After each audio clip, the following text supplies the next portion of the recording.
இதுலயும் நம்ம ஊர்லலாம் இருக்கும்போது, இந்த மைதாவ சாப்பிட்டா அப்படி ஆயிடும், இப்படி ஆயிடும், உடம்புக்கு நல்லதில்ல அப்படியெல்லாம் சொல்லுவாங்க. ஆனா இங்க வந்து பார்த்தா, இங்க சின்ன பசங்கள்லேருந்து வயசானவங்க வரைக்கும் மார்னிங் பிரேக்ஃபாஸ்ட்டே பிரெட் தாங்க சாப்பிடுறாங்க. எனக்கு அப்போ தோணும், இவங்க உண்மை சொல்றாங்களா?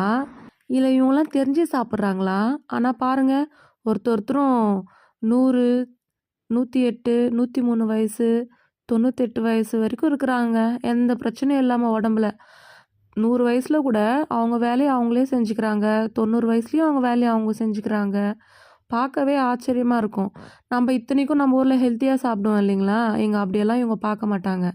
லைக் இந்த ரெடிமேட் ஃபுட்ஸ் நெறைய சாப்பிடுவாங்க. ஆனாலும் ஹெல்த்தியா இருப்பாங்க. இதெல்லாம் என்ன நம்ப ஒரு 30, 35 ஏஜுக்கு அப்புறம் எதனா சாப்பிட்ணுன்னா, ஐயோ! இது வந்து ஹெல்த்தியா இல்லையா? அப்படின்னு நம்ம யோசிக்கணும். என்ன பண்றது?